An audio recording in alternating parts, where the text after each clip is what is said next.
ষোড়শ সংশোধনী বাতিলের রায়ের পর প্রধান বিচারপতিকে নিয়ে আওয়ামী লীগ সাধারণ সম্পাদকের দৌড়ঝাঁপ সন্দেহজনক বলে মন্তব্য করেছেন বিএনপি সিনিয়র যুগ্ম মহাসচিব রুহুল কবির রিজভী। বিএনপি চেয়ারপারসন খালেদা জিয়ার জন্মদিন উপলক্ষে দুপুরে পল্টনে বিএনপির কেন্দ্রীয় কার্যালয়ে আয়োজিত মিলাদ মাহফিলে একথা বলেন তিনি।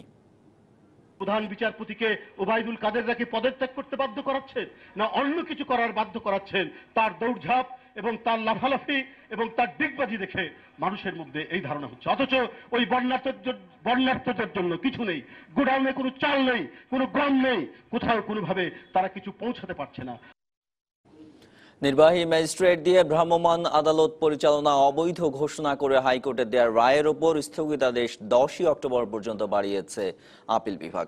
এ নিয়ে ষষ্ঠ দফায় রায় স্থগিতের সময় বাড়ানো হলো। এর আগে 1 আগস্ট অ্যাটর্নি জেনারেলের আবেদনের পরিপ্রেক্ষিতে সময় বাড়িয়েছিল আপিল বিভাগ। রাষ্ট্রপক্ষ সময় চাওয়ায় নির্বাহী ম্যাজিস্ট্রেট দিয়ে ভ্রাম্যমাণ আদালত পরিচালনা অবৈধ ঘোষণা করে হাইকোর্টের দেওয়া রায় স্থগিত করেন প্রধান বিচারপতি নেতৃত্বাধীন পূর্ণাঙ্গ আপিল বেঞ্চ।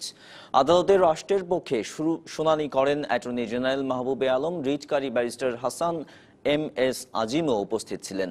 এর আগে গত 11ই মে নির্বাহী ম্যাজিস্ট্রেট দিয়ে ভ্রাম্যমাণ আদালত পরিচালনা সংক্রান্ত 2009 সালের আইনের 11টি ধারা ও উপধারাকে অবৈধ ও অসাংবিধানিক ঘোষণা করে হাইকোর্ট।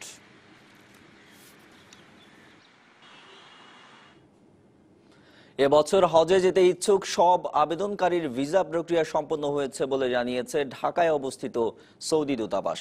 মঙ্গলবার পররাষ্ট্র মন্ত্রণালয়ের এক সংবাদ বিজ্ঞপ্তিতে এ তথ্য জানানো হয়। সৌদি দূতাবাস জানায় সোমবার পর্যন্ত 1,18,924 জনকে ভিসা দেয়া হয়েছে। এছাড়া কিছু আবেদন প্রক্রিয়াধীন আছে বলে জানা যায়। যারা হজে যাওয়ার জন্য ভিসার জন্য আবেদন করেছেন তাদের কাউকে নিরাশ করা হয়নি বলেও জানিয়েছেন তারা। হজে যেতে ইচ্ছুকদের ভিসা নিশ্চিতকরণে সৌদি দূতাবাসের সঙ্গে নিবিড়ভাবে কাজ করার কথা জানিয়েছে পররাষ্ট্র মন্ত্রণালয়। এদিকে আজ এ পর্যন্ত আশকোনা হজ ক্যাম্পে কোনো ফ্লাইট বাতিলের খবর পাওয়া যায়নি। লালমনিরহাটে রাজশাহী কৃষি উন্নয়ন ব্যাংকের তিস্তা শাখার নৈশ প্রহরীকে হত্যা করে ব্যাংক ডাকাতির চেষ্টা করেছে দুর্বৃত্তরা। ভোর রাতে ব্যাংকটির কলাপসিবল গেটের তালা ভেঙে ব্যাংকে প্রবেশ করে প্রহরী। মুক্তিযোদ্ধা আব্দুর রশিদকে গলা কেটে হত্যা করে দুর্বৃত্তরা। পরে ব্যাংকের ভল্ট ভাঙার চেষ্টা করে ব্যর্থ হয়ে চলে যায় তারা। সকালে ঝাড়ুদার এসে আব্দুর রশিদের মরদেহ দেখতে পেয়ে পুলিশে খবর দেয়। বিষয়টি তদন্তের জন্য রংপুর পিআইবি ও ক্রাইম সিন ইউনিটকে ঘটনাস্থলে আসার আহ্বান জানানো হয়েছে বলে Lalmonirhat police super S M. Rashidul Haque নিশ্চিত করেছেন। ঘটনায় জড়িতদের শাস্তি দাবি করেছেন নিহতের স্বজন ও স্থানীয়রা।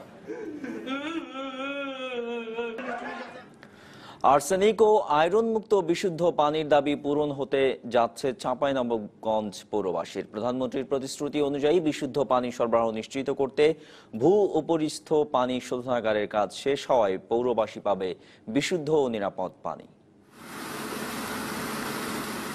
চাঁপাইনবাবগঞ্জে পৌরবাসীর জন্য বিশুদ্ধ পানি সরবরাহ নিশ্চিত করতে 2014 সালের 22 আগস্ট শুরু হয় ভূ-উপরিস্থ পানি শোধনাগার প্রকল্পের কাজ। বৃহস্পতিবার শোধনাগারটি উদ্বোধনের মধ্য দিয়ে বিশুদ্ধ পানির জন্য পৌরবাসীর দীর্ঘদিনের অপেক্ষার অবসান হবে।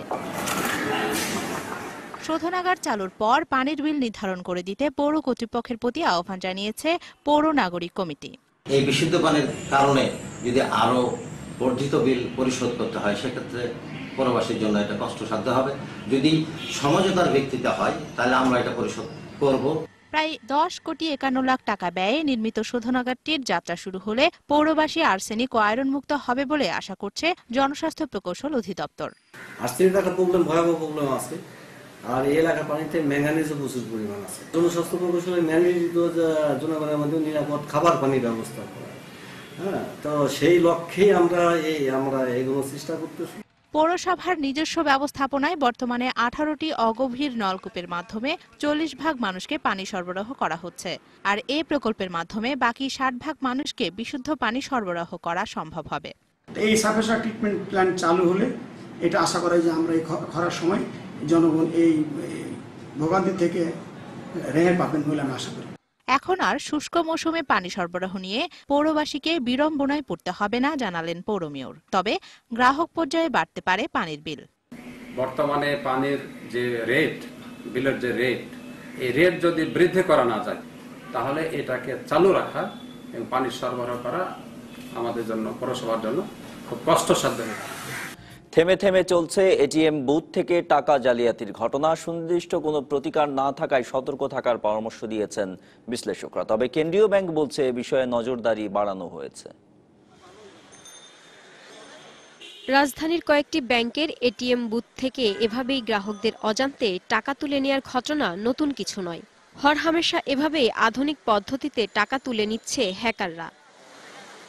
গেল ৫ আগস্ট আবারও কয়েকটি ব্যাংক থেকে এমন টাকা জালিয়াতির ঘটনা ঘটে। তথ্য প্রমাণে এবার ভুক্তভোগী হলেন এক নারী সহ অনেকেই।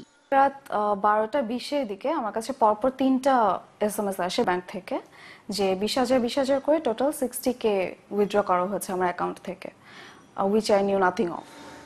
তবে এমন ঘটনা থেকে মুক্তি পেতে হলে আধুনিক সফটওয়্যার ব্যবহার করতে হবে। পাশাপাশি এটিএম বুথগুলোতে নিরাপত্তা জোরদারের জন্য বাংলাদেশ ব্যাংকের শক্ত অবস্থান নেয়ার পরামর্শ দিলেন সাবেক এই গভর্নর। বাংলাদেশ ব্যাংক হয়তো সঠিকভাবে কতগুলো পদক্ষেপ ব্যাংকগুলো সেটা করেছে কিনা সেগুলো তো বাংলাদেশ ব্যাংকের মনিটর করা দরকার, এবং আমি মনে করি এখনই ইমিডিয়েটলি বাংলাদেশ ব্যাংকে যেগুলি বলেছিল সেগুলি পরিপালন করা হয়েছে কিনা এগুলো দেখে যেসব ব্যাংক পরিপালন না করবে তাদের বিরুদ্ধে ব্যবস্থা নিতে হবে। কার্ড জালিয়াতির ঝুঁকি কমাতে কেন্দ্রীয় ব্যাংক ইতিমধ্যেই বেশ কয়েকটি পদক্ষেপ নিয়েছে। রাজধানীর এটিএম বুথগুলোতে সতর্কতা বাড়াতে বলা হয়েছে ব্যাংকগুলোকে। যে নির্দেশনাগুলো দেওয়া আছে সেই নির্দেশনাগুলো পুরোপুরিভাবে অনুসরণ করার জন্য, এবং এটির যদি কোনো ব্যত্যয় হয়ে থাকে তাহলে সেটি খুঁজে বের করে প্রয়োজনীয় ব্যবস্থা গ্রহণের জন্য ব্যাংকগুলোকে ব্যবস্থা গ্রহণ করতে হবে। পৃথিবীর সব দেশেই সাইবার ক্রাইমের ঘটনা ঘটে বলে জানালেন অ্যাসোসিয়েশন অব ব্যাংকার্সের এই নেতা। বুথ থেকে টাকা তোলার সময় বেশ কিছু বিষয়ে নজর রাখার পরামর্শ দিলেন তিনি। সারাক্ষণ চোরগুলো তৎপর থাকেন, আর চোরগুলো সবসময় খুব চালাক থাকে এবং সবসময় ওরা চেষ্টা করে যে একটা সিস্টেমের মধ্যে ঢুকে কিভাবে এটা ব্রেক করে চুরি করা যায়। চোররা চেষ্টা করবে এবং চোরদের এগেনস্টে আমাদের নতুন নতুন আপনার সেফগার্ডস আনতে হবে। টাকা তোলার সময় লক্ষ্য রাখতে হবে কার্ড স্লটটি ভারী কিনা, ব্যাংকের নাম ছাড়া অন্য কোনো শব্দ স্ক্রিনে দেখা যায় কিনা এবং কিপ্যাডের বাটনটা নকল কিনা। শয্যা, যন্ত্রপাতি আর জনবল সংকটে দুর্ভোগে পড়ছেন কুমিল্লা মেডিকেল কলেজ হাসপাতালে সেবা নিতে আসা রোগীরা। হাসপাতালটিতে নেই CT scan machine, MRI, digital X-ray ও শিশু বিভাগের গুরুত্বপূর্ণ যন্ত্রপাতি।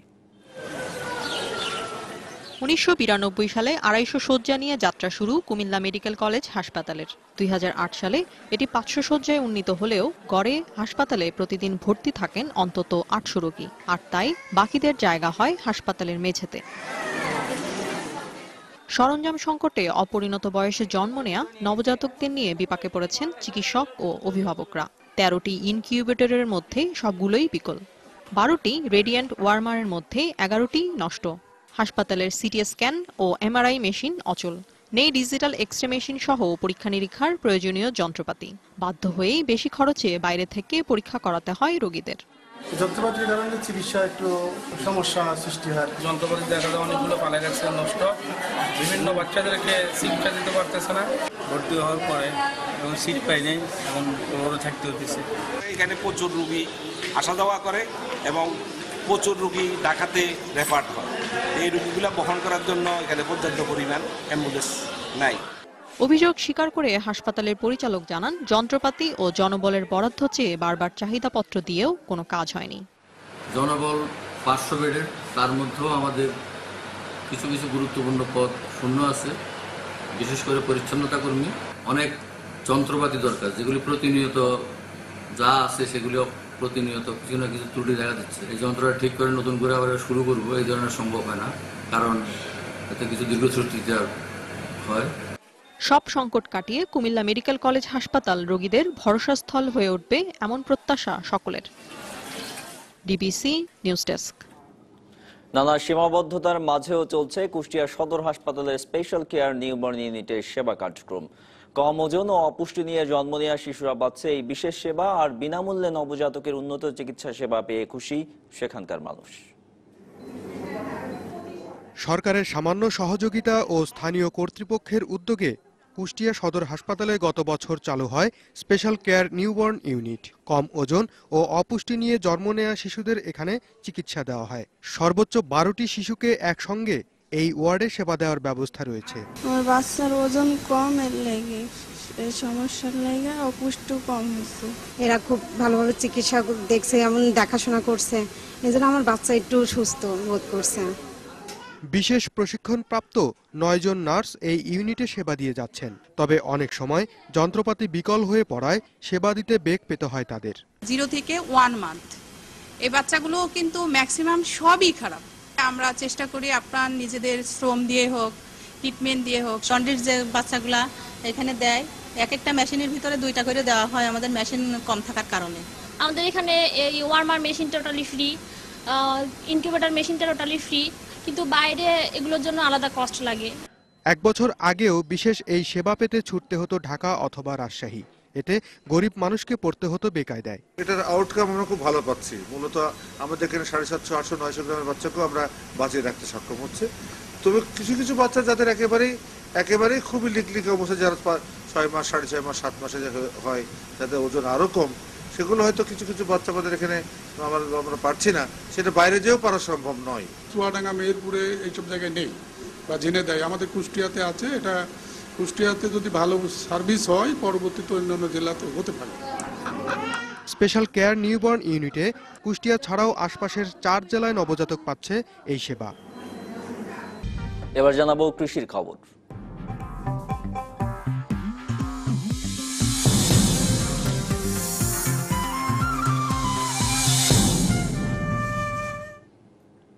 সম্ভাবনা থাকার পরও উদ্যোক্তা সংকট, সরকারের পৃষ্ঠপোষকতা না থাকা সহ বিভিন্ন কারণে পটুয়াখালীতে সেই হারে গড়ে ওঠেনি গরু কিংবা মহিষের বাণিজ্যিক খামার। পারিবারিকভাবে কেউ কেউ গরু পালন করলেও জেলার দুধ ও মাংসের চাহিদা পূরণে নির্ভর করতে হয় পাশের জেলা ও রাজধানীর উপর। পটুয়াখালীতে বছরে 18 লাখ টন মাংস ও 6.5 লাখ টন দুধের চাহিদা রয়েছে, আর মাংস উৎপাদন হয় মাত্র 97,000 টন ও দুধ 1,20,000 টন। পটুয়াখালীর রাঙাবালি, গলাচিপা, কলাপাড়া ও দশমিনা উপজেলায় রয়েছে 150 মতো ছোট বড় চর। এসব চরের তৃণভূমি বাণিজ্যিকভাবে গরু কিংবা মহিষ পালনের জন্য উপযোগী, কিন্তু সরকারি বেসরকারি উদ্যোগ না থাকায় বিস্তীর্ণ এসব তৃণভূমি খালিই পড়ে থাকে। আবাদ হচ্ছে না এবং চাষবাস হচ্ছে না, এরকম জমির পরিমাণ প্রচুর রয়েছে। কিন্তু এইসব জমিতে যদি মহিষের বা গরুর খামার করা হতো, একদিকে মাংসের চাহিদা পূরণ হতো, অন্যদিকে সরকার রাজস্ব পেত। উত্তরাঞ্চলে মিল বিটার যে অফিস আছে বা প্রতিষ্ঠান আছে, এটা যদি এখানে করা হয়, একদিকে মানুষের কর্মসংস্থান হবে, অন্যদিকে আমাদের সকল চাহিদা পূরণ হবে। জেলা শহরের কাছাকাছি বাণিজ্যিকভাবে গরুর খামার করে লাভবান হয়েছেন কেউ কেউ।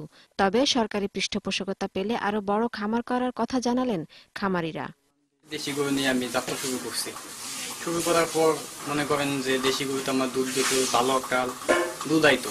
এই গরু বিক্রি করে বেশি জাতের গরু কিনছি, বেশি দুধের গরু কিনে তারপর আমি ফার্মের ব্যবসায় জড়াইছি। মিল্ক ভিটার মতো সমবায় প্রতিষ্ঠানের মাধ্যমে পটুয়াখালীর চরাঞ্চলে দুগ্ধ খামার প্রকল্প নেয়ার দাবি জানিয়েছেন জেলা পরিষদের চেয়ারম্যান। মিল্ক ভিটার পক্ষ থেকে যদি বাংলাদেশ সরকার এই অঞ্চলে দুগ্ধ খামার, গরু এবং মহিষের খামার করে, প্রচুর দুধ উৎপাদন হবে এবং জনসাধারণের সুবিধা হবে, জনসাধারণের উন্নতি হবে। দিন দিন চাহিদা বাড়ায় দুধ ও মাংসের চাহিদা উৎপাদন বাড়াতে সরকার উদ্যোগী হয়ে তৃণমূলের মানুষকে নিয়ে কার্যকর ভূমিকা রাখবে বলে আশা স্থানীয়দের।